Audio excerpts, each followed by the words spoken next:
В результате обильного снеготаяния произошел резкий подъем уровня воды в реке Сунжа. В районе моста образовался затор. В результате оказались подтоплены 45 домовладений, в которых проживают 280 человек. Таков замысел противопаводковых учений. Эвакуация пострадавших прежде всего. По замыслу, некоторые жители подтопленных домов получили травмы. Спасатели оказывают им первую помощь и на носилках эвакуируют из опасной зоны.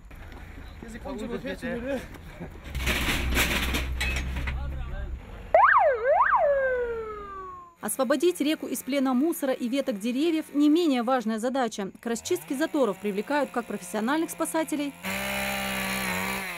так и добровольцев, студентов пожарно-спасательного колледжа. Укрепляют дамбу и с помощью тяжелой техники вывозят мусор, который принесло течение резко поднявшейся реки.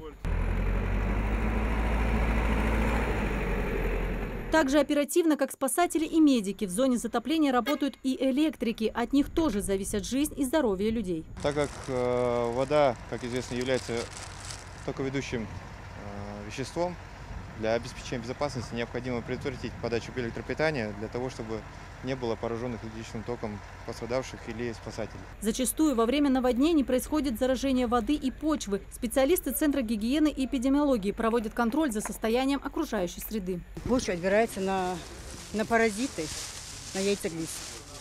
Тоже химлабораторию. Первый слой убирается, отбирается второй слой.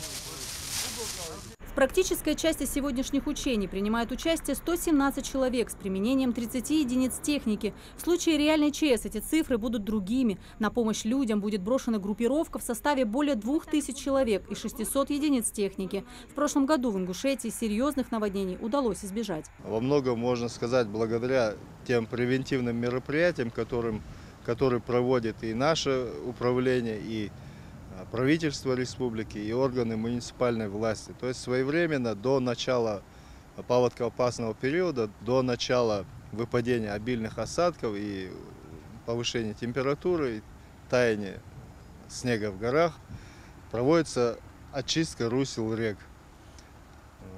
И вот эти мероприятия позволяют минимизировать эти процессы. Людей, у кого затоплены дома, их роль сегодня исполняют те же студенты и будущие спасатели, эвакуируют в пункт временного размещения. Сунжинская школа готова приютить 500 человек. Здесь их накормят, при необходимости проведут медицинский осмотр. Здесь же люди смогут и ночевать. На территории города находится 4 пункта временного размещения людей, по 500 человек каждый.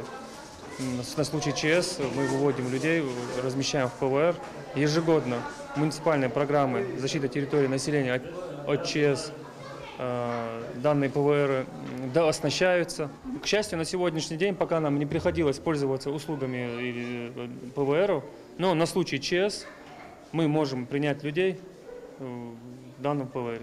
В случае реальной чрезвычайной ситуации наши студенты пожарно-спасательного колледжа готовы выезжать, помогать нашему населенному пункту. Тоже я представляю именно ВОСВОД, Всероссийское общество спасания на водах. Также планируем в летний, в купальный период выставлять посты, тоже участвовать в волонтерских делах. Каким будет предстоящий паводок в Ингушетии, во многом зависит от природных обстоятельств. Но специалисты уверены, чтобы он прошел незаметнее, нужно заметно потрудиться до его начала. Анастасия Шишина, Сулейман Костоев, Магаз 24.